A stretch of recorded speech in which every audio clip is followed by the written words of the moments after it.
कुल मिलाकर हम पर ही डिपेंड। अरे मियाँ, यहाँ तो इलेक्शन भी कैंपेनिंग के लिए हम हैं। हमारे मुद्दे को लेकर के ही सबको लड़ाना है, सबके दरमियान। इसलिए कि वो ये नेताओं का मजमा नहीं है जो 100-200 रुपए लेकर के इलेक्शन कैंपेनिंग में आया हुआ है। ये हुजूर के आशिकों का हुजूम है। हम बड़ी कमजोर कौम हैं, हम बड़ी कमजोर कौम हैं, लेकिन मीडिया के दज्जाली कुत्ते बार बार भौंक भौंक कर बताते हैं तुम कुछ हो, तुम कमजोर नहीं हो। 24 घंटे हम पर डिबेट होता है कि नहीं होता है? कुल मिलाकर हम पर ही डिपेंड। अरे मियाँ, यहाँ तो इलेक्शन भी कैंपेनिंग के लिए हम हैं। हमारे मुद्दे को लेकर के ही सबको लड़ाना है, सबके दरमियान। मैं आपसे ये कहता हूं, ये बातें यूं ही नहीं, वो बार बार तुम्हें भौंक कर बता रहे हैं तुम कुछ हो, लेकिन तुम कहते हो नहीं मैं कुछ नहीं हूं। हम कमजोर हैं, वो कहते हैं नहीं कमजोर नहीं, तुम कुछ हो। एक तरफ तो कहते हैं कुछ नहीं है, सब बिखरे हुए लोग हैं, पंचर पुत्र भी कहते हैं, लेकिन फिर हम उनसे कहते हैं मियाँ पंचर पुत्र है तो 24 घंटे डिबेट हम पर क्यों करते हो? डर किस बात का है? किस बात का डर है? क्या दूसरी और कौमें नहीं है जिसको निशाना बनाओगे? अरे 70 कौमें मौजूद हैं, लेकिन हमें पता है तुम्हारी आंखों में अगर कोई चुभता है तो गुलाम मुस्तफ़ा ही है। इसलिए कि उन्हें भी तारीख पता है, ये अगर निकल पड़े हैं सहरा से बगैर चप्पल के पैबंद लगे कपड़ों से तो कैसर और किसरा को भी धूल चटा सकते हैं। वह दुनिया की सुपर पावर ताकतों को घुटने टेकने पर मजबूर करने वाली कौम वो उमर बिन खत्ताब के शागिर्द थे, सहाबाए कराम थे। दुनिया को तारीख पता है कि ये जिस दिन पढ़ने लग गए खालिद बिन वलीद को, जिस दिन ये पढ़ने लग गए सलाहुद्दीन अय्यूबी को, जिस दिन इनको कोई कहने लग गया कि तुम्हारा कोई शिहाबुद्दीन गौरी भी था, तुम्हारा कोई औरंगजेब भी था, तो फिर ये मुर्दा और मुरझाई हुई कौम दोबारा उठने लग गई तो अच्छों की नींद हराम हो सकती है। इसीलिए कहा जाता है मुसलमानों के मोहल्ले में नशा बांटो, मुसलमानों को नशा करवाओ। नशा बेचने वाले यही, नशा करने वाले यही, इसलिए कि ये जब तक नशा में रहेंगे हम सुकून से रहेंगे, और जिस दिन ये उठ गए तो दूसरों के सुकून के लाले पड़ जाएंगे। इसलिए मेरे अजीजों, मैं तुम्हें बेदार करने के लिए आया हूं और दुनिया की नजरों में खटकता रहूंगा, लेकिन मेरे पास जितना भी वक्त मौजूद है मैं खामोश नहीं रहूंगा इंशाअल्लाह अज़ीज़। कल को भी अगर मेरी फांसी हो जाए मुझे इस बात की परवाह नहीं है, दुनिया से जाएंगे। हमारे एक के मर जाने के बाद उन कुत्तों से कहता हूं कि इसको ये मत समझ लेना कि इस्लाम खत्म हो जाएगा। मुझ जैसे 1000 कट भी जाएं तब भी हम नारा यही लगाएंगे, इस्लाम जिंदा होता है हर करबला के बाद। नारे तकबीर, नारे रिसालत, शहंशाह खिताबत, शेरे हिंदुस्तान सलमान मुफ्ती सलमान हजारी साहब किबला। सुभान अल्लाह, सुभान अल्लाह। मेरे अजीजों, बात आज ईमान की है। मैंने आज तक किसी तकरीर में किसी को असलहा उठाने की बात नहीं की, मैंने कभी किसी को बंदूक बारूद चाकू तलवार की बात नहीं की, और ना ही हमें जरूरत है। मेरे अजीजों, हम तो चाहते हैं कि तुम इश्क रसूल का जामा पहन लो, हुजूर की मोहब्बत का लिबास पहन लो। मेरे अजीजों, चाकू ब्लेड भी उठाने की जरूरत नहीं, तुम्हारे चलते फिरते देखकर कितने कीड़े फना हो जाए। हाँ, सिर्फ तुम्हारी चलत फिरत से कई कुत्ते नालियों में मर जाएं।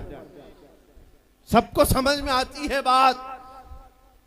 और जिन लोगों ने मुझसे पूछा था बार बार आप कुत्ते किसको कहते हैं, मैंने कहा कोई सुन्नी मुझसे पूछा ही नहीं, किसी ने मुझसे पूछा ही नहीं। ये सारी तकरीरें सुन रहे हैं, आपने पहले ही पूछा तो कहीं ऐसा तो नहीं कि जख्म पर जाकर बात लगी हो। खैर मेरे अजीजों, आपको मैं बारहा बेदार इस बात के लिए करना चाहता हूं, हुजूर के अगर गुलाम हैं तो पूरे गुलाम बनो, पूरे गुलाम।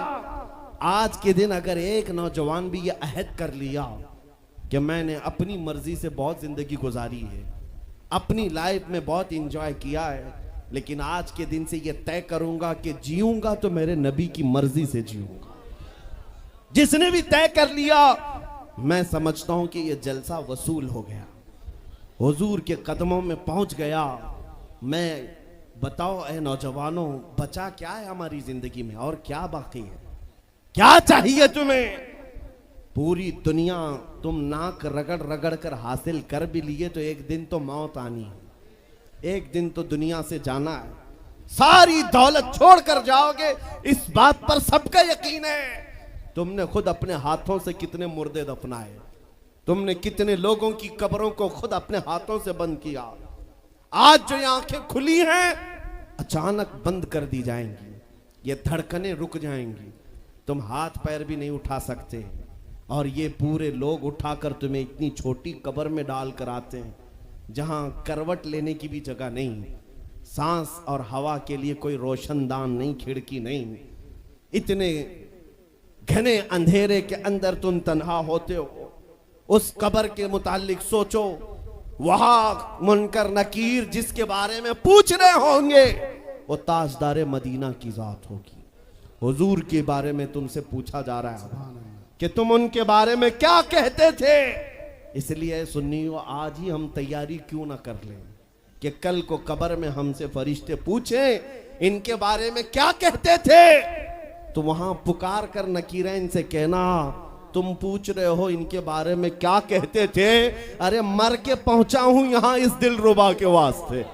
सुभान अल्लाह, सुभान अल्लाह। मर के पहुंचा हूं यहां इस दिलरुबा के वास्ते। है शबे गौर भी उसी गुल से मुलाकात की रात। अजीजा ने गिरामी वकार, आज ले उनकी पनाह, आज मदद मांग उनसे, कल न मानेंगे कयामत में अगर मान गया।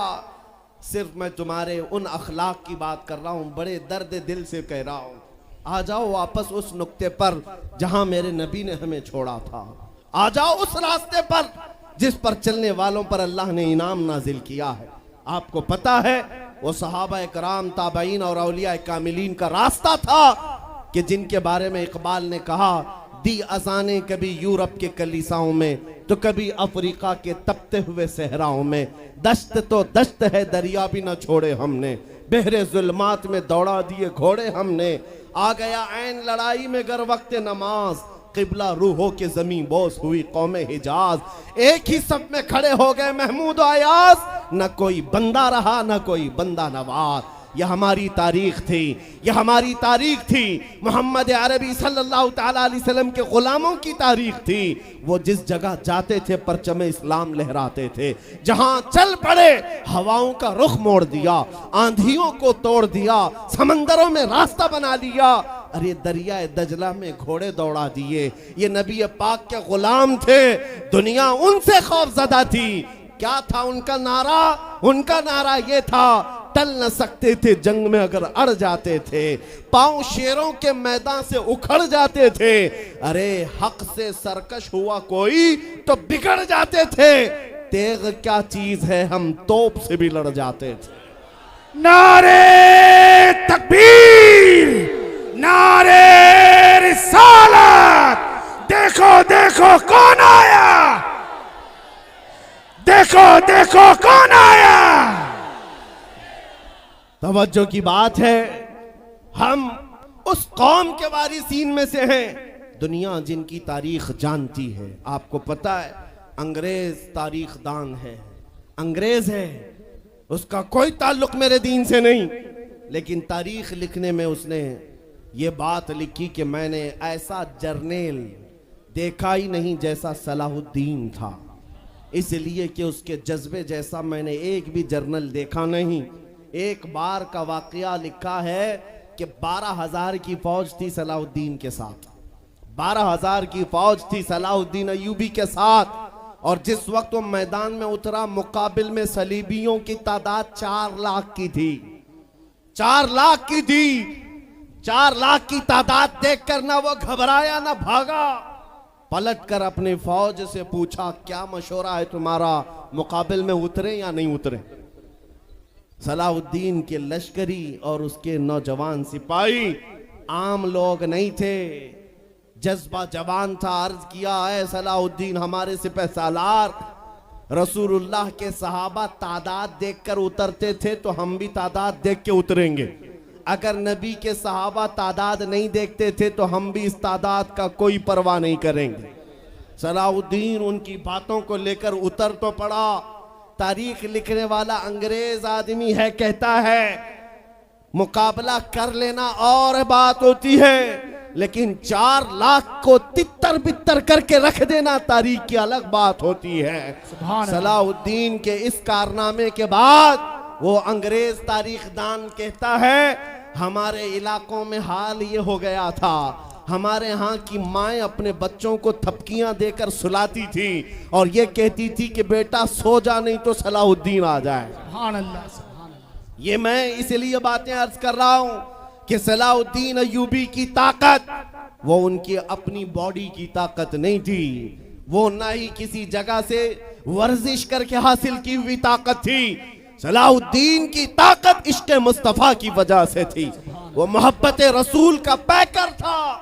हमने तारीख में उन जवानों को देखा है जिन्होंने तारीख उलट करके रख दिया है, जिन्होंने जमीन में एक अलग परचम लहरा कर रख दिया है। आपको पता है इसी हिंदुस्तान की सरजमीन पर सबसे पहला 10,000 का लश्कर लेकर आने वाला एक जवान अरब से सबसे पहले आने वाला मोहम्मद बिन कासिम सिर्फ 19 साल की उम्र में आया था। 19 साल की उम्र में आया था। किस लिए आया था? माल लूटने नहीं आया था, यहाँ जगह कब्जा करने नहीं आया था। जैसे आज तारीख तोड़ मरोड़ करके बताई जा रही है, जितने बादशाह आए सब आक्रमण किए, सारे लोग यहाँ लूटपाट करने आए थे।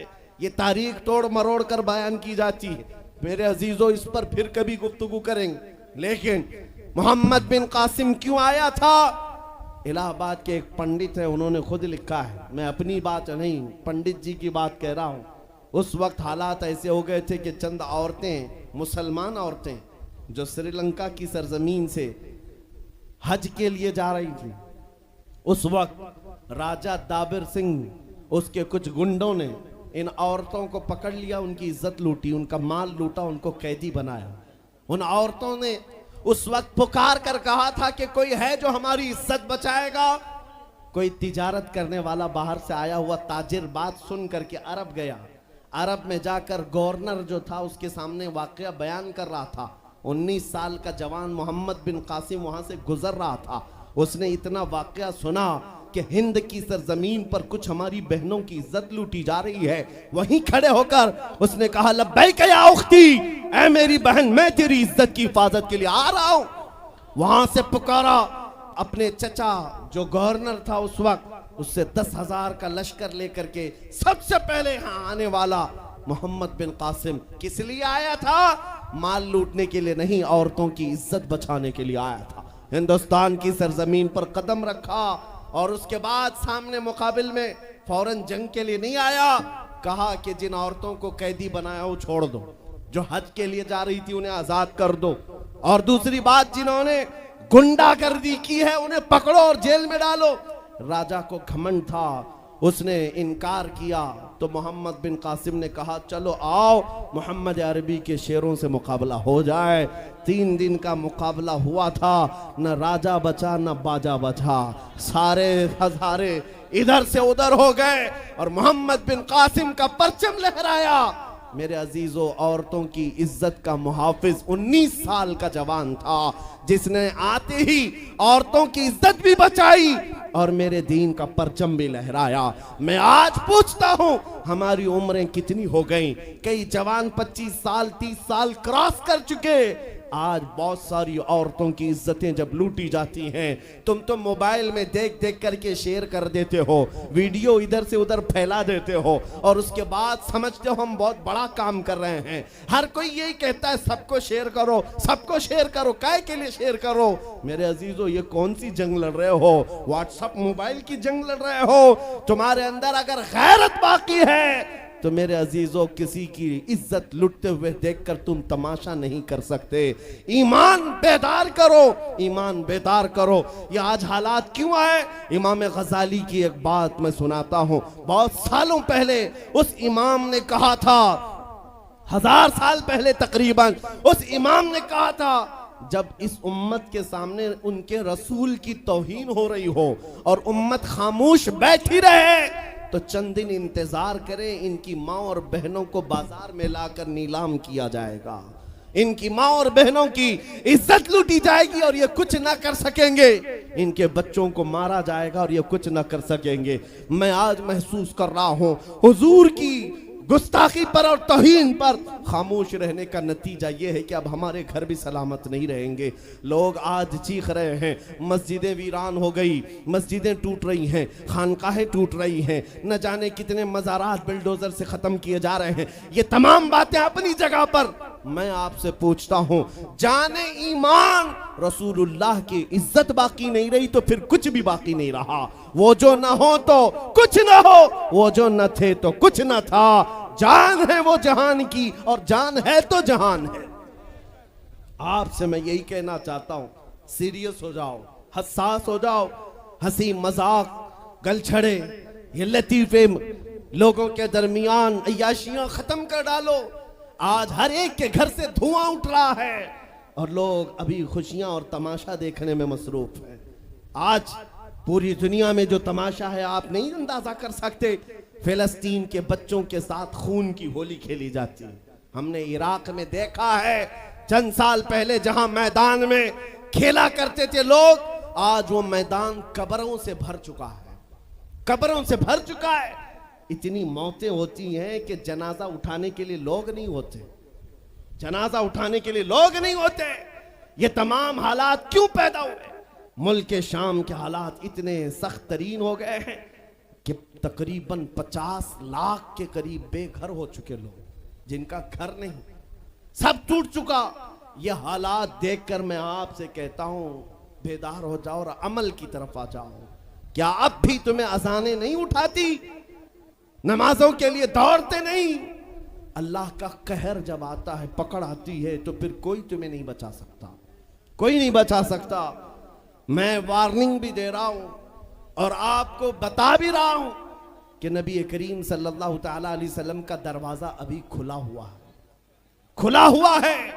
और वो ऐसा नबी है, ऐसा नबी है जिसके दरबार से वाबस्ता होने में कभी आपको शर्म नहीं आएगी इंशाअल्लाह, और कभी आप अपने आप को बेआबरू नहीं समझेंगे, कभी नहीं। मैं अपनी प्रैक्टिकल लाइफ बता रहा हूं। हुजूर की मोहब्बत में, वो वफा में जो मजे हैं वो दुनिया में कहीं नहीं, कहीं नहीं है। जब बेचैन दिल होता है तब भी हम, मेरे अजीजों, गाने सुनकर के अपनी बेचैनी दूर नहीं करते। हम पिकनिक पॉइंट पे जाकर अपनी बेचैनी दूर नहीं करते। जब ज्यादा बेकरारी हो तो यही कहते, उनके निसार कोई कैसे ही रंज में हो, जब याद आ गए हैं सब गम भुला दिए हैं, उनकी महक ने दिल के गुंचे खिला दिए हैं, जिस राह चल दिए हैं कूचे बसा दिए हैं। हुजूर को याद कर लेते हैं, बेचैनी दूर होती है, बेकरारी दूर होती है। आपको मैं ये बात कहना चाहता हूं, हुजूर की वफा में जो इज्जत है वो कहीं नहीं है, हुजूर की गुलामी में जो इज्जत है वो कहीं नहीं। आज आपके दरमियान मैं यहाँ आया हूँ, फतेहपुर सिकरी पहली मर्तबा, लेकिन तुम्हारा जोश और जज्बा, मेरे अजीज़ों, रात के 12 बजे के बाद मुझ जैसे एक अदना तालिब इल्म के इस्तेकबाल के लिए अगर इतना मजमा खड़ा है, जो खड़ा है खड़ा है, जिसको जगह नहीं वो भी, जिसको जगह है वो भी। क्यों? कोई बड़े पार्टी का नेता आया है क्या? किसी गवर्नमेंट का ओहदेदार आया है?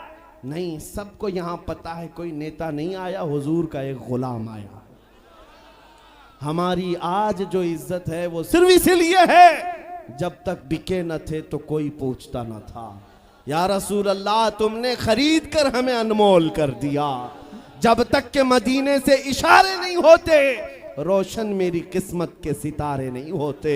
इसलिए आपसे भी कहता हूं, बेदाम ही बिक जाइए बाजार नबी में, बेदाम ही बिक जाइए बाजार नबी में। अरे इस शान के सौदे में खसारे नहीं होते। नारे तकबीर, लब्बैक लब्बैक लब्बैक या रसूल अल्लाह, लब्बैक लब्बैक लब्बैक या रसूल अल्लाह। ताज तारे खत्म नबूवत, ताज ताजदार खत्म नबूवत।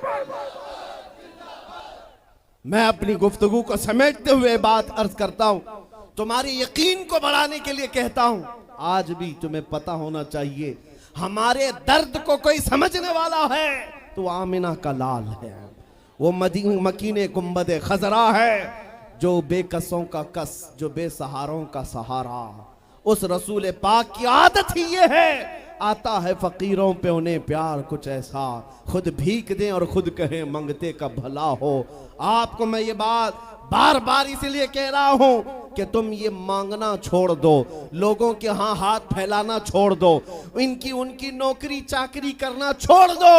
मेरे मुर्शिद ताजु शरिया फरमाया करते, बुल हवस सुन सीमो जर की बंदगी अच्छी नहीं, बुल हवस सुन सीमो जर की बंदगी अच्छी नहीं, उनके दर की भीख अच्छी सरवरी अच्छी नहीं। दुनिया में कहीं इज्जत नहीं पाओगे जो मेरे नबी की गुलामी में पाओगे, इसलिए कि हमने हुजूर से वाबस्ता होने वालों को देखा है। वो बिलाल हबशी हबशा के रहने वाले थे, अगरचे रंग काला था, लेकिन जब मेरे आका की गुलामी में आए तो मेरे आका ने उन्हें काबे की छत पर चढ़ा दिया, और काबे की छत पर से अजान देकर बिलाल ने ये लोगों को बता दिया, ऐ लोगों मुझे देखो, रंग से इज्जत नहीं, मुस्तफा के कदमों से इज्जत है।